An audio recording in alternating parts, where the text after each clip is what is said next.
Forgot to turn on my mic. Hey, Jordan Chariton, Status Coup. Hope everybody is having a good day. Hope everybody staying safe in these trying times. It is Tuesday, June 21st. The year is 2022. I am joined by Steve Progressive of the Real Steve Progressive. Of the Real Grumbines. Steve of the Real Grumbines. Steve Grumbine of Real Progressives. How you doing, Steve? I'm hanging in there, man.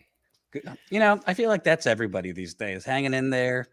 This subject that we're going to talk about today has got me so stinking depressed. I'm serious. I don't know if you can see it, but like I feel like I got a burden on my back. This Which one? America? Which one? America Becoming a Handmaid's Tale or Larry Summers? Larry Summers. Okay, Larry good. Summers.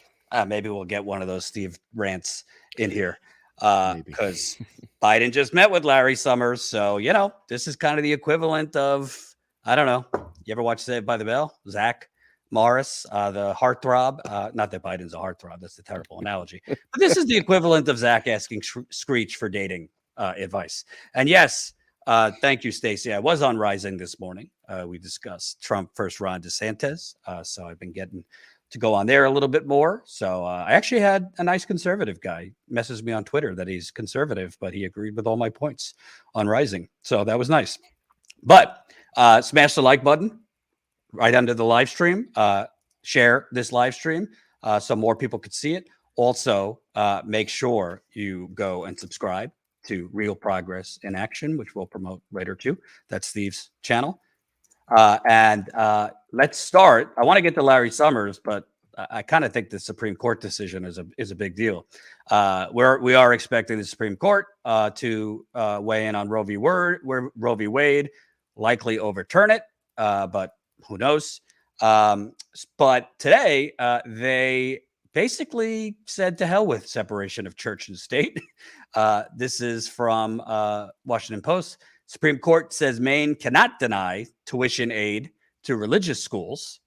The Supreme Court on Tuesday extended a recent streak of victories for religious interests, striking down a Maine tuition program that does not allow public funds to go to schools that promote religious instruction.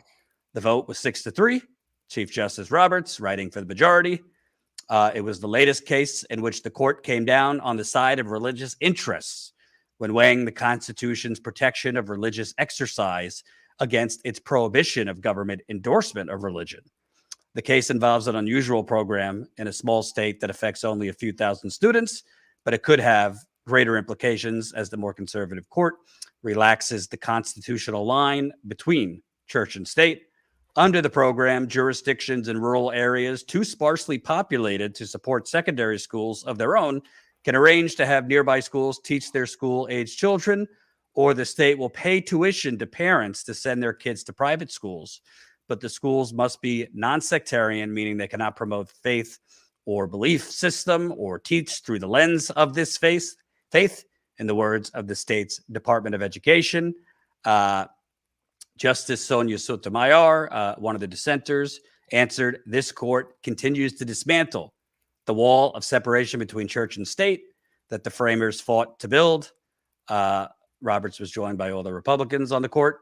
Hold on. A state not need subsidized private education, Roberts wrote. But once a state decides to do so, it cannot disqualify some private schools solely because they are religious. So Sotomayor noted the trajectory. What a difference 5 years makes, she wrote. In 2017, I feared that the court was leading us to a place where separation of church and state is a constitutional slogan, not a constitutional amendment. Today, the court leads us to a place where separation of church and state becomes a constitutional violation. Breyer, in a separate dissent, joined Sotomayor and Kagan, said that the court in the past has agreed states may provide assistance to private religious schools, but the key word is may. We have never previously held what the court holds today, namely that a state must, not may, use state funds to pay for religious education as part of a tuition program. So, Steve, this is not federal. This is the state, and the state cannot print money out of its ass. So technically, if you live in Maine and are agnostic, atheist, your taxes are going towards aid for, I don't know, Catholic school, you name it. Doesn't seem like a good direction to take, but we know the Supreme Court, most of these conservative justices were put in there by the Federalist Society. A lot of them have a religious component, particularly the last one, Amy Coney Barrett, who was, heavily backed by the Federalist Society and others, and has definitely is a little loose on separation of church and state. Yeah, this particular one's a little challenging because it is a very, very rural area that doesn't have enough schools in the area. So this specific use case that they tested on, it's got some elements to it where people in general have to find a place to go to school. And so the option of going to the school, it's a little teeny bit different, but it does kick the door wide open for forcing funding of Catholic schools, funding of other religious type schools. And it's clearly a violation of church and state. So I don't see why this is even a thing. But in this particular use case, though, it's a little hard to gauge the broader impact on this one tiny micro case. But this case definitely opens doors. Right. And what a lot of people are saying is this is basically a continuing takeover of religious fundamentalists in this country, Christian fundamentalists, if we're being exact, and basically particularly Republicans say we're constitutionalists, but we want to impose our religious views on you. I get it that this is kind of unique because this is a rural area. They didn't have a school nearby, but these precedents and these rulings, once you see in favor of something like, in favor of the religious people here, set it afire. Oh yeah, we've seen this across the board. When the Supreme Court rules, whether it's reproductive rights, whether it's something that favors corporations, you start seeing a slew of states then trying to adopt things based on this precedent.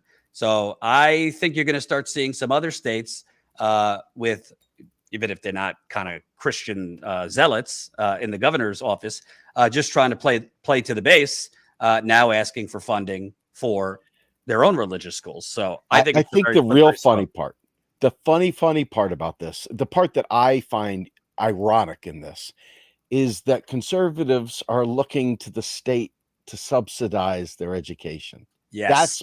I don't care about anything else. Are they communists now? Are they suddenly? They must be socialists. I bet you every one of them's carrying the little red book in one pocket and the Communist Manifesto in the other pocket.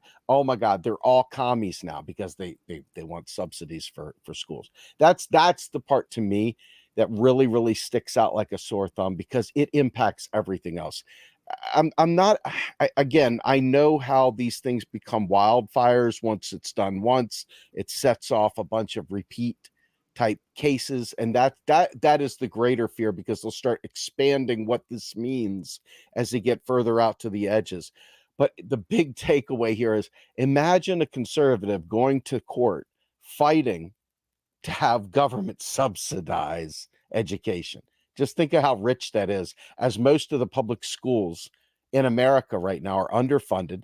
Schools in places like Kansas, where Brownback literally cut the bottom out of the tax bracket so that all public services would be unfunded, basically. The schools were so bad they couldn't even open. They didn't even have running water. I mean, they have books falling apart. But now all of a sudden, conservatives are going to go ahead and have subsidies for religious. That part's rich. That part really gets me. Right.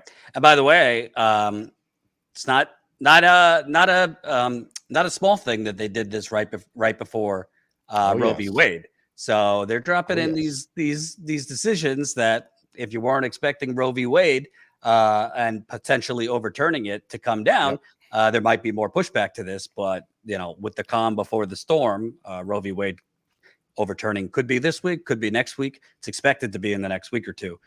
So yeah. Be on the lookout for more gems from the Supreme Court. Moving on, smash that like button. It's a thumbs up right under this very live stream. Share this live stream so we can get it out to more people. Also, if you missed it yesterday, we're doing a new series called Status Screwed. So we want you. We want to interview you. Whatever your story is, facing eviction, having to discard necessities because of high gas prices, having to ration certain things, making tough choices, whatever the issue is, economic, social. Right now, the masses are being screwed. So we want to interview you, the people. So email us info@statuscoup.com if you have a tough economic story, heart-wrenching economic story, whatever it is, big or small. And I'm going to try and interview as many of you as possible. My DMs are open on Twitter as well. If it's not you, but you know of somebody else, let me know. Info@statuscoup.com, or just send me a DM. So we talk a lot about the Democratic Party and what they could be doing. Well, Biden looking for a lot of wisdom around him. He's looking for sage scholars to meet with as gas just went under $5 a gallon, still very, very high. Yes, it's economic hunger game. It's kind of like the economic Hunger Games to the viewer who asks, just kind of changing the name and adding a few different topics. So Biden just met with Larry Summers. Larry Summers, if you don't know, of NAFTA fame, Larry Summers of Glass-Steagall fame, Larry Summers of name your shitty economic policy that has destroyed the masses. And Larry Summers' brilliant advice is, if we're going to tame inflation, we need to fire 10 million people. It's not The Onion. This is from Market Watch. Former U.S. Secretary Larry Summers says there needs to be a surge in unemployment to curb inflation, which Federal Reserve policy makers say doesn't need to happen for price growth to cool off. According to Bloomberg, Summers said in a speech on Monday from London that there needs to be a lasting period of higher unemployment to contain inflation, a 1-year spike to 10%, 2 years of 7.5% unemployment, or 5 years of 6% unemployment. Put in a different way, Summers is calling for the unemployment rolls to swell to roughly 16 million from just under 6 million in May. So that would be 10 million more being fired, or, getting being thrown off the rolls. President Biden said he spoke with Summers on Monday, with Biden echoing Secretary Janet Yellen of the Treasury Department, maintaining that a U.S. recession can be avoided. The way Summers framed the numbers suggests he's talking about what's known as the sacrifice ratio, which is the link between unemployment and inflation. Steve, before you drop your wisdom, and by the way, super chats are very, very much appreciated. Let them drop them and we'll read them at the end. Before you drop your wisdom, first of all, the unemployment number right now, quote unquote, historically low, is bullshit. God knows how many people are not even counted because they stopped looking. There's been a record number of people who quit their jobs. What is that? The Great Resignation. And there's a whole lot of gig and freelance work. So Biden's pushing this economic recovery because we have a low unemployment number.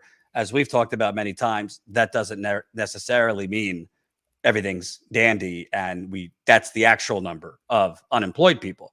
But it's just striking to me, instead of the many things Biden can do to lower inflation, which I'm sure we'll talk about, he's listening to Larry Summers. Larry Summers shouldn't even be allowed in Washington, D.C., much less the White House, who's saying the answer is let's increase unemployment. Yeah. I mean, this is hurt. I don't even know if I can get amped up. This is so devastating to me. I have PTSD from these moments where they use what they call NARU. And for those of you who are not familiar with what NARU is this economic term. It's basically the non-accelerating rate of inflation of unemployment.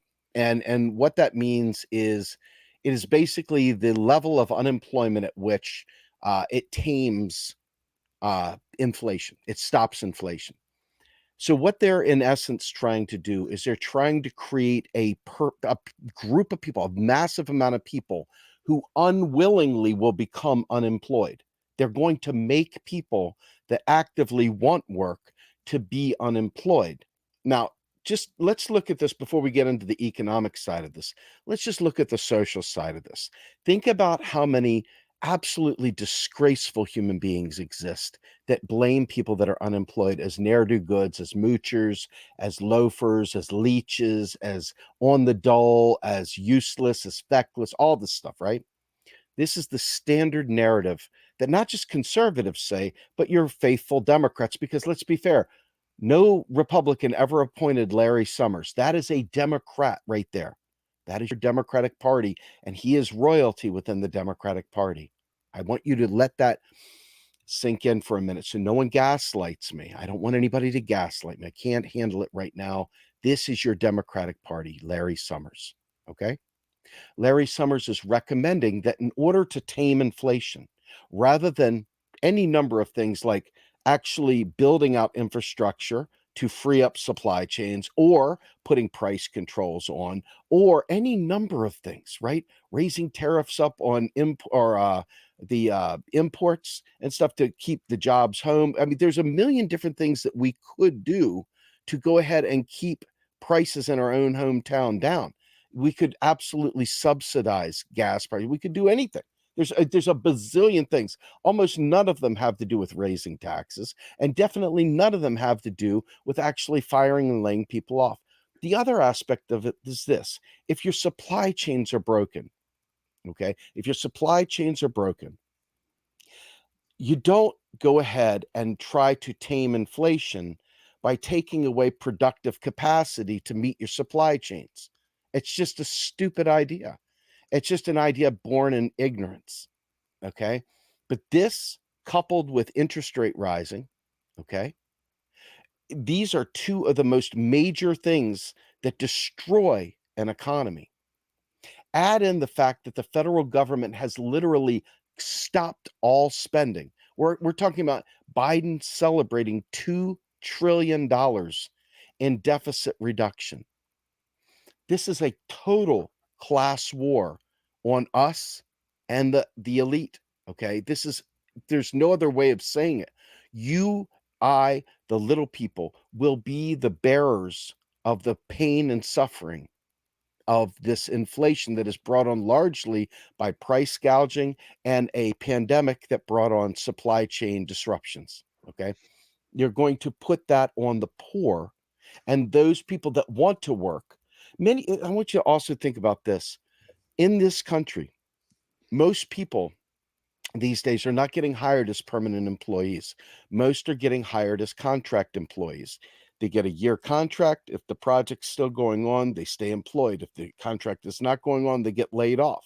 And then every Tom, Dick, and Harry scowls at them, talking about how bad they are. Why didn't you make better? How come you're always in financial trouble? People don't realize this. I live this on a daily basis. This is my life. And so every contract, when it ends, there's a long gap between trying to find another job. During that time, your mortgage didn't stop having to be paid. During this time, your car payment didn't stop having to be paid. During this time, your child support didn't have to stop being paid. During this time, back taxes didn't stop having to be paid. But all of a sudden, everybody wonders why you're doing so badly. Everybody wonders why you can't be more responsible. How come this problem happened to you, Steve? How come your taxes are behind? How come your child support's behind? How come you can't make your house payment? How come your car is getting repossessed? How come your family just left you? How come your life is a living shithole? Okay, you must be irresponsible. Well, I'm showing you right now, this is government manufactured. This is intentional. This is what happened during the global financial crisis. It's happened so many times. This Nauru, okay? Remember this. And it's been debunked forever. It's just like rising interest rates. The only thing rising interest rates do is kill the economy. And yeah, I guess prices go down when nobody can buy stuff. And I guess if you lay off 10 million, 16 million people, they can't buy stuff. That might have an impact on prices because people can't buy stuff. Do you think it hurts the rich? Do you think it even hurts them? Do you think they'll even notice it? They'll walk right over your body as you're laying dead on a sidewalk. They don't care. So as we're looking at this, remember, this is the Democratic Party. This isn't the Republicans. Larry Summers is not Ronald Reagan's right arm guy from the dead. This is the guy that, literally was Bill Clinton's guy. This is Obama's main squeeze behind the scenes. And now you got Jolton Joe Biden doing the same thing. Now, some people in the audience may get angry at me for admitting the truth. I don't know why they don't like the truth, but they don't, apparently. Some people just literally hate when I tell the truth. You can't handle the truth. That's it. They don't want to hear the truth. They don't want to hear it. I'm sorry, but that's all I do. And that's why it hurts so bad when I have to tell stories like this. It's why it hurts so bad when I talk about state by state, or it's why it hurts so bad when I talk about other things. These economic stories I'm telling you about, this is not something I'm just making up. But if it goes against something you feel, then suddenly it's information you didn't want to hear and you can't handle the truth. Exactly, Jordan. So right now, they're about to lay off. This is what's going to happen. It's not like this is what's going to happen. When they start raising interest rates and people can't afford stuff, that is going to cause the layoffs. You see what I'm saying? This is a cause and effect. They want to jack the interest rates up high enough to create the kind of unemployment that Larry Summers is begging for. Again, this isn't, oh my God, if Ronald Reagan does this, or oh my God, Mitt Romney, or oh my God, Donald Trump, or oh my God. No, this is how fascists are made. People didn't like me saying that either. But when people's economic conditions hurt so badly, and they look and they say, who did this to me? And once again, it's Democrats being austerity driven. Okay. Remember my hashtag, my code name on Twitter is austerity is murder. This is austerity. And if that hurts your feelings, I'll get you a doctor. I'll hook you up with a phone number, somebody to call, because this is truth.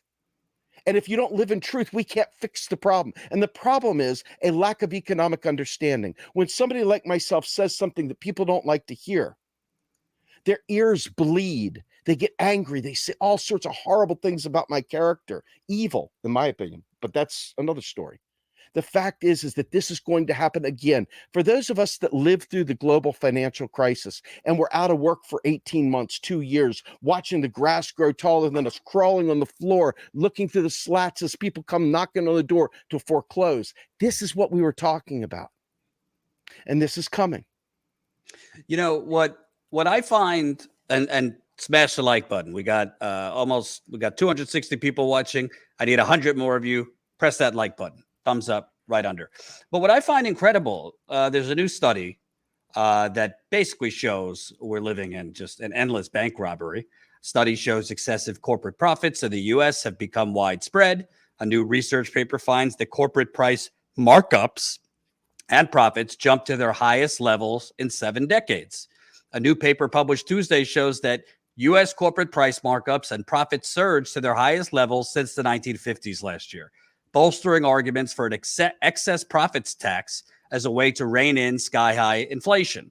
Authored by Mike Konskol and Nico Luziani of the Roosevelt Institute, the analysis finds that markups, the difference between the actual cost of a good or service and the selling price, were both the highest level on record and the largest one-year increase in 2021. Markups this high mean there is room for reversing them with little economic harm and likely societal benefit. To tackle inflation, we need an all-of-the-above administrative and legislative approach that includes demand, supply, and market power interventions. In their new brief, the authors note the higher markups don't always mean larger profits, but they did in 2021. So putting aside taxes and taxing corporations, which I'm for, but isn't going to necessarily fix inflation, I don't know. When the sky was falling, the Fed shot that money cannon that apparently Bill Maher didn't know about when Crystal Ball just wiped the floor with him. They shot the money cannon at Wall Street. They bought up assets and bonds and all this shit. Somehow the Fed, the U.S. government, does not have that money cannon for regular people. I mean, it's not without outside the realm of possibility in the short term to send, direct cash to people to split the difference in this inflation, food prices, gas prices, electricity. Rashida Tlaib called for a debit card, basically, during the pandemic Well, this economically is just as bad, maybe worse for some people. Then we have Biden. Colin, if you have the link, we're spending 20.5, the absurd truth about fossil fuel subsidies. We spend $20.5 billion a year in subsidies to the fossil fuel industry. 14.7 billion in federal subsidies, 5.8 billion in state level incentives. I mean, I don't, a different president, maybe Bernie, would be saying right now, yeah, we're pulling those away. If you can be charging this insane amount for gas instead of increasing supply, if you could price gouge, you don't need those subsidies. We're taking them away, which I don't know. I think some of these oil companies would fold. I don't know if I'm making sense, but it just seems like when it's Wall Street, falling off a cliff, the Fed and the U.S. government act very quickly, but they can't really get creative when it comes to working people right now that are being decimated. Yeah, I mean, the fire sector doesn't create anything. Literally, investment does not create anything anymore. Corporations are no longer creating products. They are basically a portfolio. They manage their portfolios. When the stocks that are within their portfolio don't do well, they sell them off and they let them die. Jack Welch back in the day used to say we're either number one or number two in an industry. If we're not, we're getting rid of it. Okay. His guy Ram Charan echoed that. This is long since the way that business does things. Okay, period. And for us, if we as a nation don't realize that the reason why the little people have to be kept hungry, kept this way, is because the rich can't stay comfortable and fat the way they want to be, living off of their interest on their money, living off of their investments instead of actually working. If they can't do that, they're going to be pissed, and that's who pays the politicians' bills. Okay, we are down here as chattel, basically, to serve them. This is a neo-feudal state we're living in. This is your capitalism, my friends. This is what you all love because you hate the word socialism and all the other stuff. This is it. This is capitalism. This is what it does. This is how it operates. It's been this way since forever. And going way back, I always refer to this, but I can't get it out of my head how poignant it is. Vladimir Lenin in his paper, Imperialism, the highest stage of capitalism. This right here is in there talking about the fire sector and how finance capital, global finance capital operates. This is what we're up against. Okay. And this is what we're serving. You keep thinking I make this mistake too. I'm not gonna lie. Every once in a while, I think for a minute that these guys are here to serve me and it's not working for me. So why not? The reason it's not working for me is because I'm not the target audience. I'm not the one they're serving. They're serving the people that are in the fire sector that are doing well. That's who they're serving. And that's who they'll always serve as long as we allow this to happen. People think I'm getting radical. I am. I must admit I am. I'm to the point now where I'm tired of people taking it and rolling around and crying about it and talking about it over and over again, unwilling to do something about it.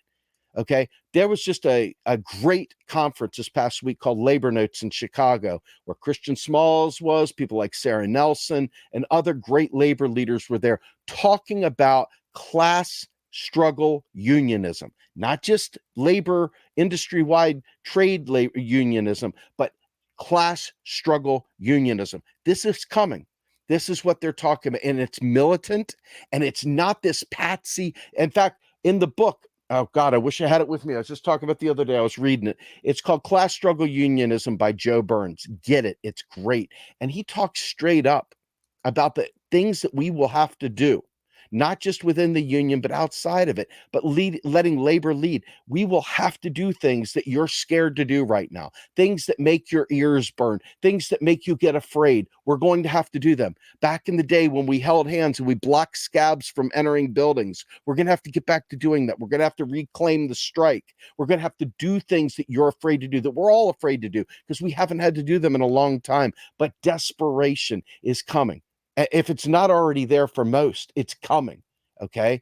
And I'm telling you, if you're not prepared to do more than just bitch on the internet, if you're not prepared to do more than get your feels up when somebody says the Democrats are part of this, if you're not willing to take direct action, we're going to lose. We're not just going to lose, but we're going to get rolled. And you know what happens when 16 million new people go on unemployment? People start dying. This is not a joke. Right. People start dying. So get it through your heads. And I want to be clear, because people could get lost in the weeds if you don't know the history of Larry Summers, yada, yada, yada. Sure. But Larry Summers, people in the media are slobbering over Larry Summers. Hey, Larry Summers was right about inflation. He warned that Biden's 1.9 trillion COVID relief bill, which was a Band-Aid to gaping gunshot wounds. I mean, there was a lot of good things in there. It was all temporary. It was all going to expire in a year. If you haven't seen this, this was Larry Summers, I think March 2020, saying that this is a colossal mistake, this 1.9 trillion COVID relief bill. I'm much more worried that we'll have either inflation or we will have a pretty dramatic fiscal monetary collision. Are we mishandling macroeconomic policy right now in the United States? I think this is the least responsible macroeconomic policies we've had in the last 40 years. I think fundamentally it's driven by intransigence on the Democratic left and intransigence and completely unreasonable behavior in the whole of the Republican Party that's driven us to the kind of political deals that we're seeing, and they're understandable. And I understand why reasonable people, given the tragic choices they have, might make these kinds of macroeconomic choices.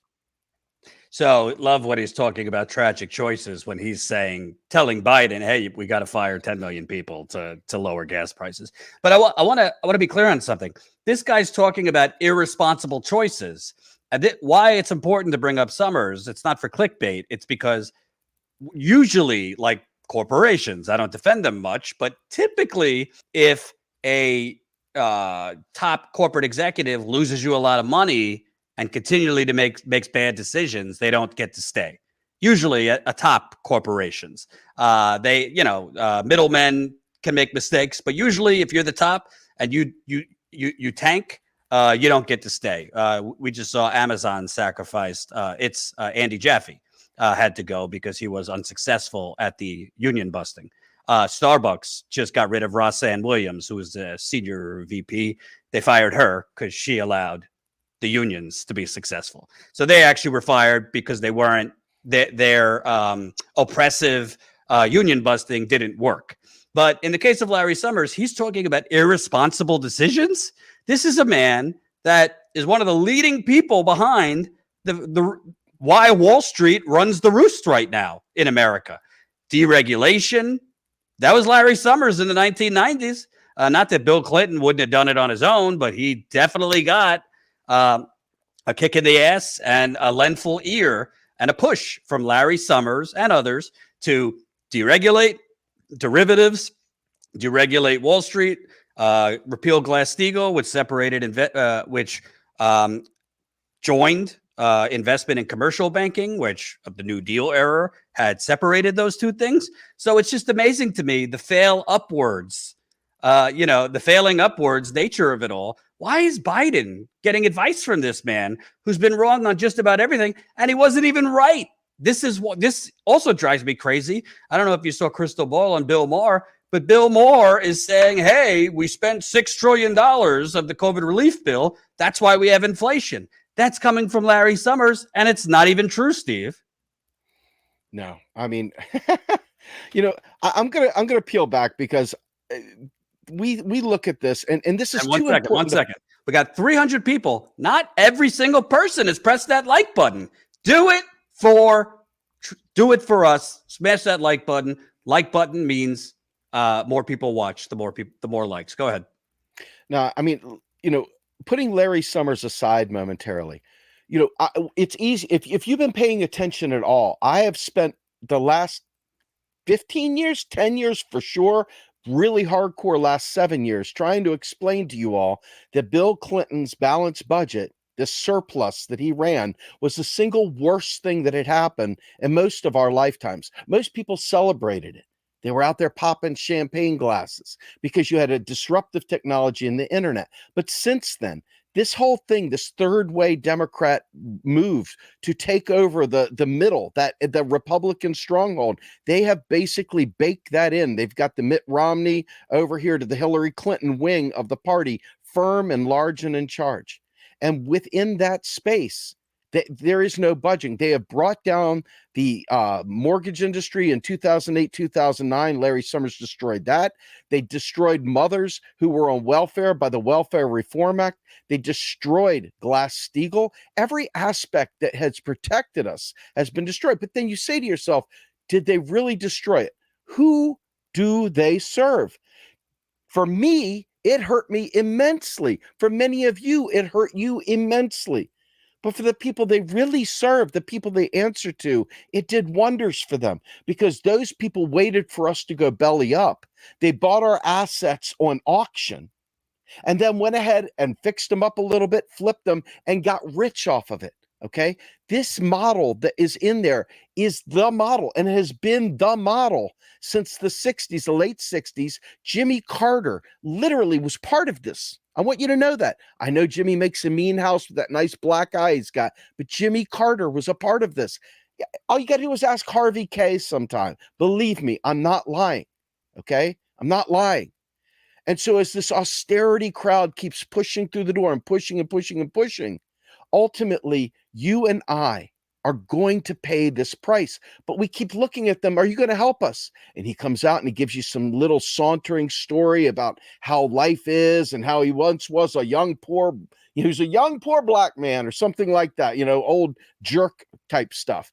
And you're going to fall for it. And then the next election cycle, they're going to make you realize how super important it is to vote for Biden. But this is what he's doing. Okay, this is what he's doing.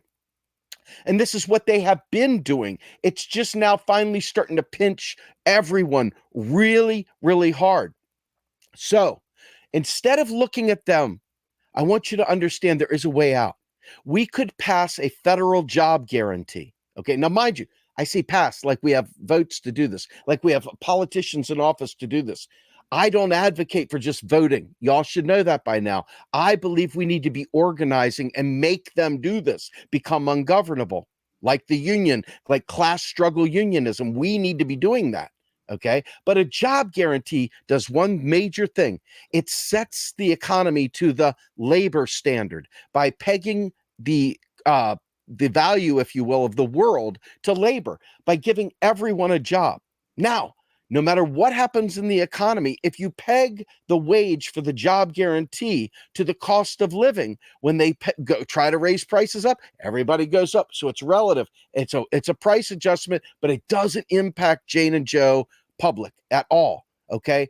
This way, they have to, in order to get labor out of that pool, they got to pay us to meet that, to meet or beat the wage of the job guarantee. This is why all these subsidize this, let's give you a few bucks there, is completely stupid. It's status quo because not status coup, status quo, because it keeps things exactly as they are. You can get more money, but they can raise prices. There's no guarantee for services. But if they do a job guarantee, they cannot do that with this. It's got a nominal price anchor that keeps things down.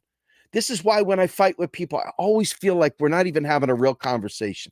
They don't understand the real economic measures, so they think that I'm just full of shit. But that's okay. The problem is we're going to suffer if we don't rally around this, okay? Green New Deal, we got a climate crisis regardless of what the interest rate is.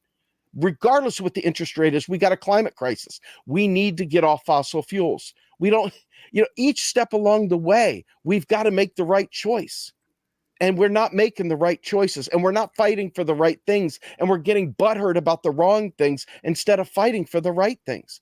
This is as much us, because we got to stop looking at them for answers, for them for protection. We've got to realize that in order to get our government to serve us, we need to rise up and make demands and become ungovernable. It isn't going to change otherwise. Otherwise, we're just wiping our hands in pig shit, and we're doing nothing. We're doing nothing.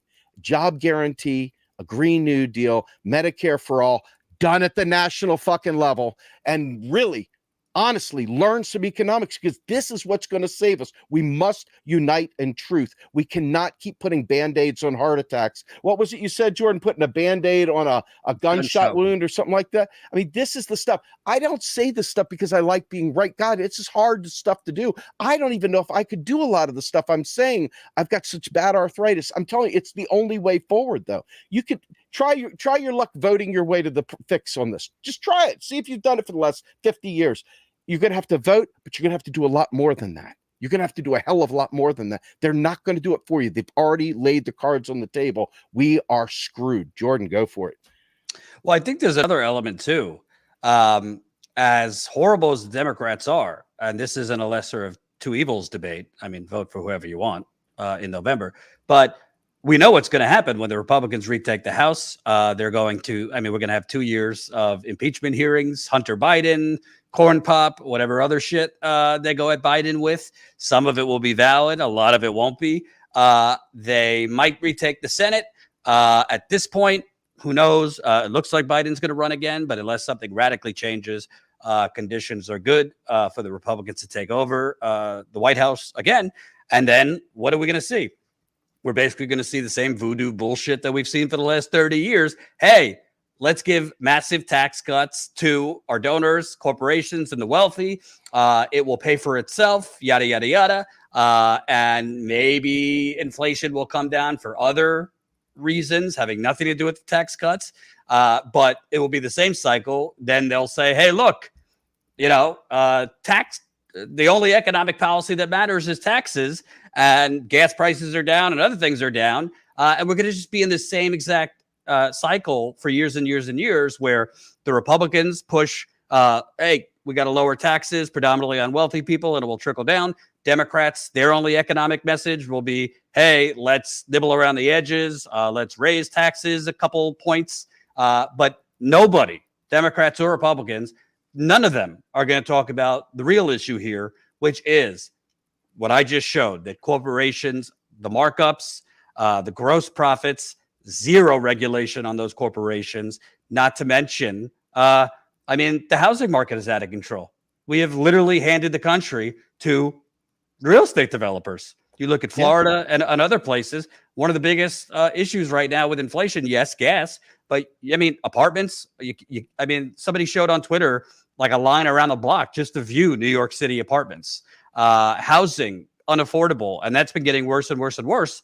So we're basically going to be having two political parties distracting us to talk about taxes and, hey, lowering prescription drug prices that we've heard since 2005 from Democrats. No political electors, and not even the elected progressives, are talking about the real issue, which is we literally have corporations that have hijacked the government, and we don't have any federal policy for actual workers. Hell, right now, the media is barely covering that Amazon is trying to overturn the Amazon workers' historic victory in Staten Island. They're doing their own version of what Trump is doing, barely, not even being covered in the media. That was a whole lot of discombobulated thought, but the bottom line is we're just going to go in the same cycle we've been going with the argument between Republicans and Democrats over taxes and really artificial things that aren't the real source of the economic pain. Let me just say this. I got to speak with Alan Minsky, the executive director of Progressive Democrats of America yesterday, and Harvey Kaye. And in talking with them, I have become convinced. In fact, Alan was kind enough to convince me. He says, Steve, you're exactly in the right space. What you're saying is going to become the most important issue everyone needs to be covering every day, round the clock, nonstop. It's going to be the agenda, because we've gotten past a lot of it's going to become the agenda. It has to be the agenda. It is the only way forward. To understand economics is going to be the agenda. And it blew me away, because on the heels of that, I am latched onto three key things. Number one is the 21st Century Bill of Rights that Harvey Kaye and Alan have been advancing. I think it's very vital. It gives us a very small, tight framework to organize around. Number two is a Green New Deal. It doesn't matter whether any politicians support this. This is what we're demanding. You understand what I mean? Like, if we make this our Occupy moment, these things, this setup, this is what we're demanding. So you got that. And then the third one is for us to literally organize, like I said, class struggle unionism is the key. And that means supporting unions, helping unions, become a part of a union, finding a way to organize citizen union, finding a way for us to really mobilize. I am absolutely beyond convinced that without those three things right there, we literally don't stand a chance. The job guarantee slays the inflation bug. The Medicare for all thing slays the healthcare bug. The absolute getting off of fossil fuels helps slay the climate bug, but we have a whole bunch to claw back out of the environment. So we've got more to do, which is part of the Green New Deal bug. So that right there starts there. But then you start having the change of life, the balance, the rebalancing of class without having some sort of a Bill of Rights that we push for, advance and change the world. We've got no shot. These things may sound lefty, but there is a populist way of doing this. So we get back to the Occupy Wall Street 99% versus the 1%. If we can reclaim that space again, okay, if we can reclaim that, but with demands, with a concerted, focused effort for these things, I think we can change the world, Jordan. I'm not on hopium. I believe in us. I don't believe in the politicians. I don't believe in our government the way it's laying out right now. I believe in we the people. And if we the people are willing to rise up, and I'm not talking about violence, please don't confuse what I'm saying is violence. But what I am telling you, though, is if you understand why unions would block people from getting in the door, scabs from getting into work, some might call that violence. If you talk about actually taking over the floor of a company, that is actually private property. You are now violating the law with property rights. So there's a lot of law that is going to be broken here in civil disobedience in defense of our lives. But we must embrace this challenge or we will never make any change. Getting angry on Twitter, ranting on YouTube, as much as I love doing it, isn't the only way. I've got to get people, from my vantage point anyway, to believe and to start organizing together and really don't just do something to do something. We need to do the right something. And there is a roadmap for this. If people will lay their ego down, it's not a Steve thing. It's not anybody else thing. There's just simple facts there. If we can align behind them, we have a chance, Jordan. And what do you think the realistic chance is of in this discombobulated, unorganized movement of anything like you're talking about? Call it a general strike. Call it a general strike. Call it just Occupy 2.0. Because to me, we didn't have it during a pandemic. So if we didn't have it during a pandemic, yes, people, to a lesser degree, didn't want to go out and protest because of the pandemic and safety. But I've been calling for it, but I don't see it. The Labor Notes Conference gave me, I wish I could have been there. Of all the places I wish I could have been was the Labor Notes Conference.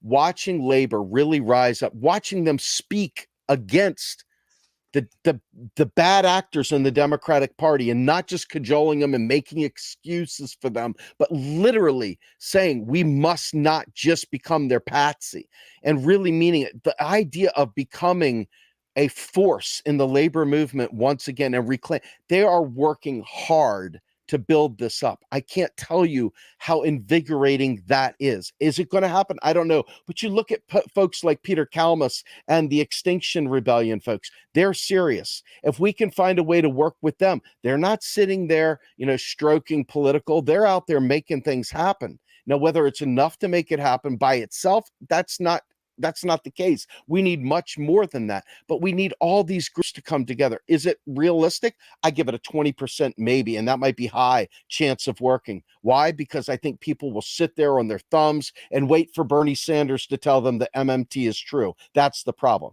It's that kind of nonsense, that kind of hero worship that causes people to not listen and learn these things so that when the time comes, it's like being a surfer. You're out there on your surfboard, you see a wave coming, but you didn't get moving fast enough, so the wave just passes you by. Okay, this is what we are constantly doing. Hey, Bernie, is it okay to say MMT is real? Bernie, hey, no. Bernie didn't say it's okay yet. We got to wait for Bernie to tell us it's okay. Just Steve said, but Steve's just an asshole. I don't like him. But Bernie, if you tell me, I'll believe it.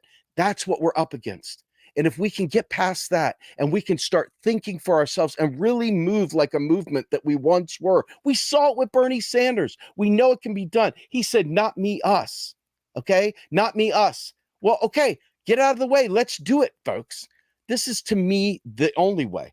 Now, it doesn't mean I'm not telling you not to vote. I'm not telling you not to do whatever. I'm not putting you out of your party. I'm not doing anything like that. I'm saying we need to organize collectively. We need to take the lead of union leaders. We need to talk to them. We need to build those relationships. It's a do thing. It's not a, hey, I don't know, I'm gonna binge watch some Netflix and smoke some Chiba.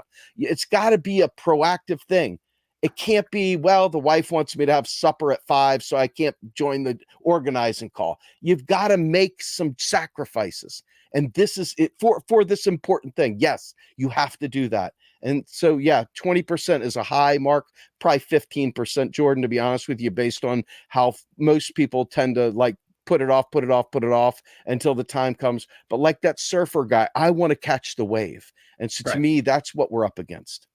And by the way, good promo. We're going to be having Professor Richard Wolff on tomorrow, talk more specifically about inflation and some of these things that we're talking about here, Steve. So looking forward to that. Also, let's read some super chats. Double K, 1999. Thank you very much. Big Dub Animal, $5. Status Coup and Steve Grumbine. Keep me sane in this world of madness. I'm glad to hear it. Mark, $10. Forcing unemployment equals reduced production capacity. Let that sink in. What do you think about that, Steve? I love it. Yeah. Double K, another 1999. Thank you. Love these guys. Lana Del hates the clocks. $10. Hashtag job guarantee. Please read the book by Dr. Pavlina Cherneva. It's easy to read and newly on Audible. We have to get together and demand. Thank you very much. VA from New York, $5. Unemployment is not a glitch. It is a necessary feature of capitalism. That's interesting because we heard the Fed say we have to get wages down. Now we're hearing Larry Summers say we have to get unemployment up.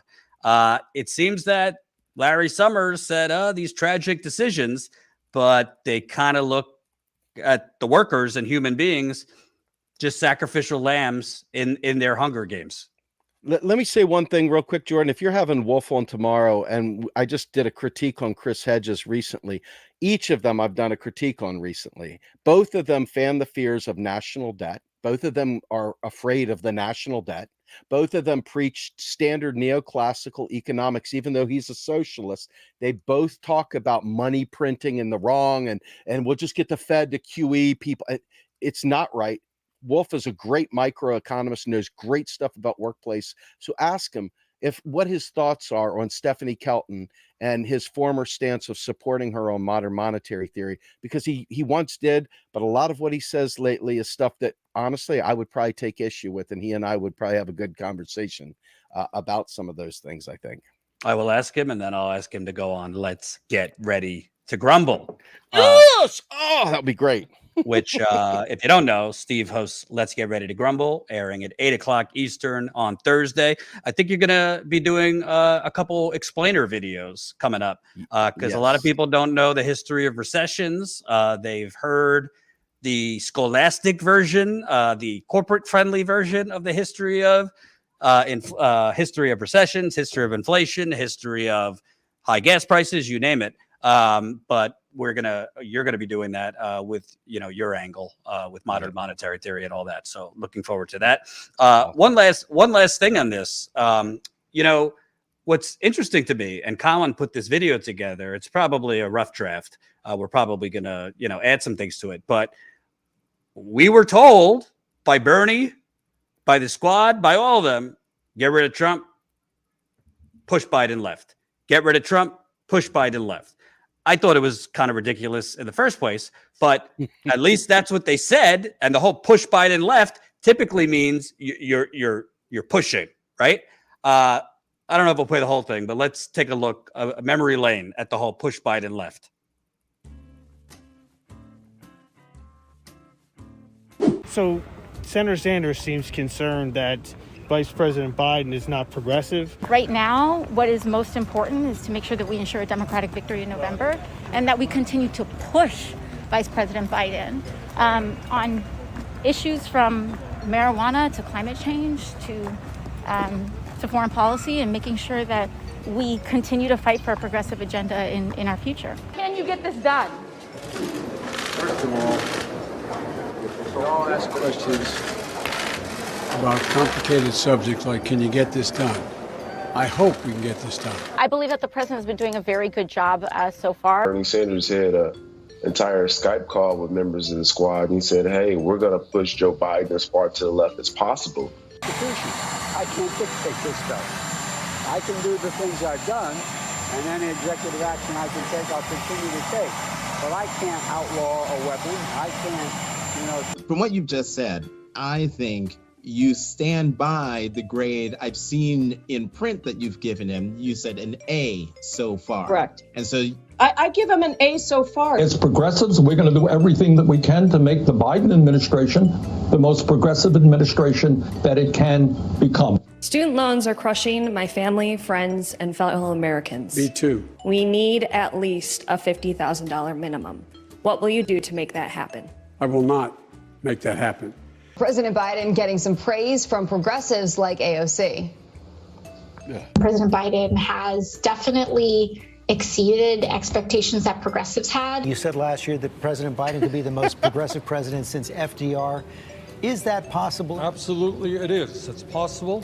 And we can't do that immediately with regard to food prices either. I just endorsed and brought along many of our constituents to get behind and support Joe Biden as the president, because I understand that we've now had an opportunity to move his platform to be more progressive, the most progressive platform a president has ever run on. And Anna, President Biden says he can't get much of that done without the help of Congress. But I strongly support, I can guarantee you, if I'm president, there will be no offshore drilling.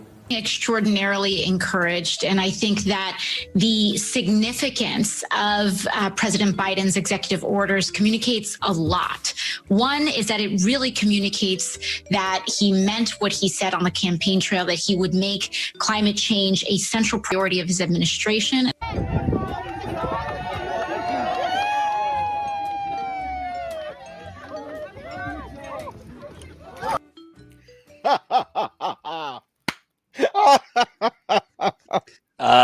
That was Sorry. Colin. Colin, come on, take a bow. Take a bow at that video. I'll have some revisions, but overall, I think that was very good. But Colin, what are your thoughts? Did you see a lot of pushing Biden left in the clips you were looking at? Not that I could see. I could see a lot of talk about pushing him left, but not a lot of that concluding part of after they pushed him left. So maybe like, give me 5, brother. Give me maybe 5, man. maybe like way. maybe like a little. It was more like a tap, like a little love tap, like Happy Gilmore tap tap tap tap tap tap it in, or even boomerang where he starts to go and then comes right back the other way. I got to say, it's heartbreaking. I know, the Jimmy Dores of the world call Bernie a fraud, all this. I don't go there, but I agree with you. We can't depend on elected officials, but we certainly should criticize them. I mean, it's just pathetic at this point. They're totally silent. Maybe they're focused on their own congressional races. Cory Bush has a tough reelection. Rashida Tlaib has a tough reelection. There's now a super PAC led by Bakari Sellers, who's a corporate hack, going after Tlaib. I'm sure AOC, Ilhan Omar, Congress is up for reelection every 2 years. But, I mean, there's no resistance at all. And all I hear is them focused on Republicans. Great. I mean, the Republicans are awful. There's a growing extreme element, fascist element in my view.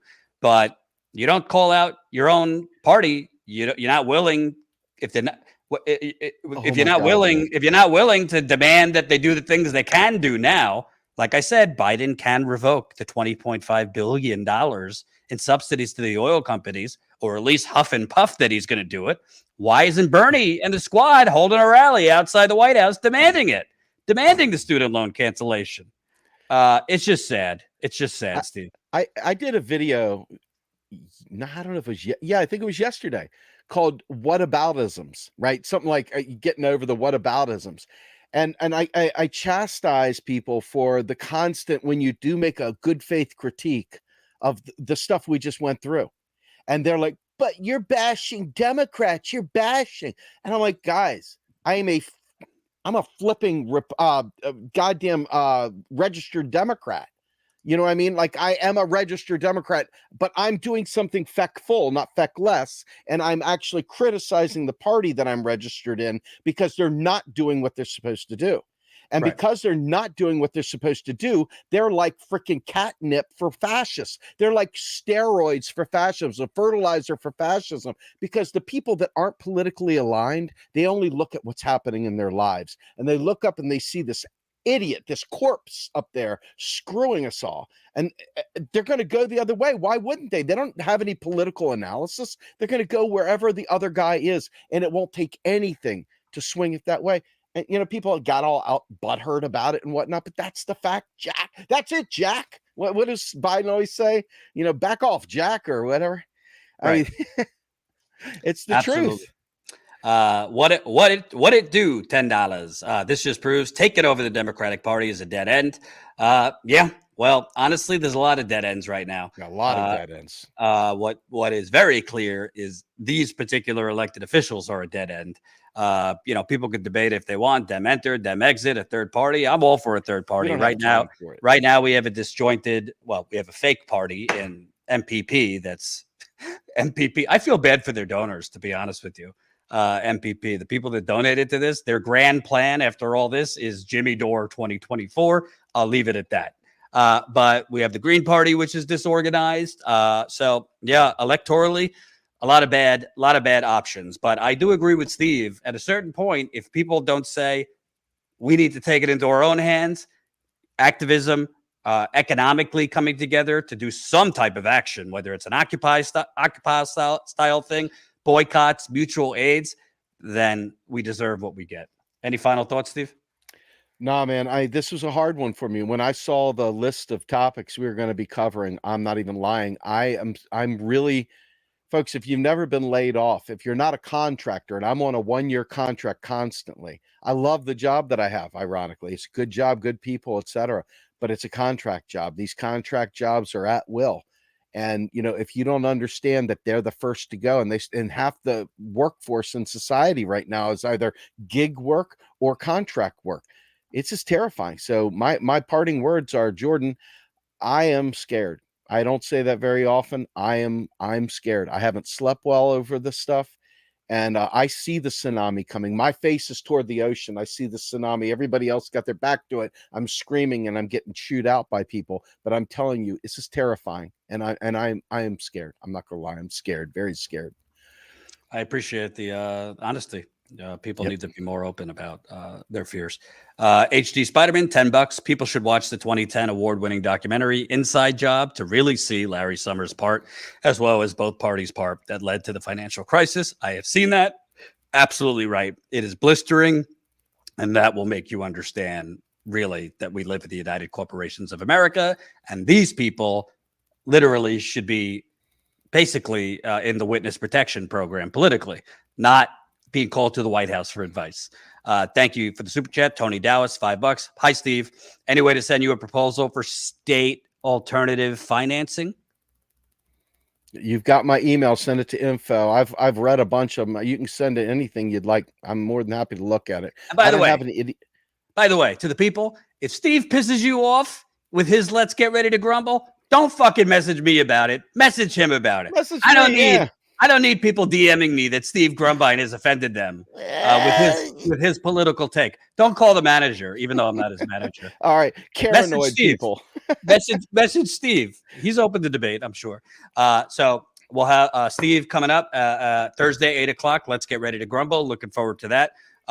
And also, folks, remember, I haven't gotten any emails yet. Don't be shy. We're trying to start Status Screwed. Status Screwed, a whole new series focused on people being screwed.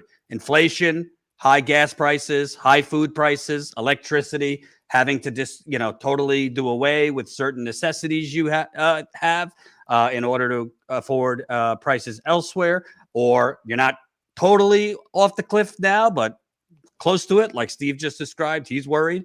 So email us. I'd like to interview you. info@statuscoup.com. info@statuscoup.com. You could DM me on Twitter, whatever your story is, big or small. I'm going to try to interview as many people as we can. Also, we're probably going to be doing a reporting trip, probably coming up in the beginning of July. A reporting road trip, flights, right? I don't even think we would fly because so many flights are being canceled.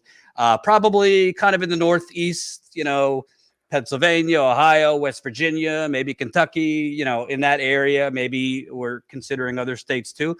But we want to go on a reporting tour, talking to the people who are being affected right now. You were being destroyed before the pandemic. Show the chart, Colin, by the 40-year bank robbery. Then you had the pandemic where that made things worse. Now you have inflation, and inevitably you have 10 million people being fired because Biden listens to Larry Summers. So we want to interview people on the road, in the flesh, in the trenches, like we always do, with your stories, with this mess of inflation, the good, the bad, the heartfelt, the fearful. So reach out if you kind of in the Northeast area, maybe the Midwest too, and want us to stop on our reporting tour near you. That's info@statuscoup.com. Always try to support us. statuscoup.com/join. You can become a member for as low as $5, $10 a month. That is what funds the on-the-ground reporting, like these reporting trips we want to take. And go subscribe to Real Progress in Action, Steve's YouTube channel. He is live Monday, Wednesday, Friday at noon. And he also with Rogue Scholar, and he also has Macro and Cheese. Why am I plugging for you? You plug. Go ahead. Yeah, Macro and Cheese, Saturday mornings, 8 a.m. every week. And I got to tell you, I got a special one coming up. I'll be interviewing Steve Keen and Michael Hudson on July 1st. But this coming week, we've got Harvey K. and Alan Minsky, my discussion with them about their 21st Century Bill of Rights. That'll be Saturday. And the following Saturday, I've got Joe Burns, who actually wrote the book that I'm talking to you all about, the Class Struggle Unionism. So 2 weeks in a row, bangers. Please check it out. And then I got Jason Hickel out in August. I mean, it's great lineup. I hate to do this to you, Steve. Are you aware I interviewed Harvey K earlier today? Did you really? No, that's great. That's okay. I did. That's perfect. More the merrier. We need a lot of it, man. Yeah. So we'll have that probably tomorrow with Harvey K., who is a New Deal historian. Really, really great, sharp mind. So we'll be talking about what happened to those Biden's FDR takes. They didn't age particularly well. So we'll have that.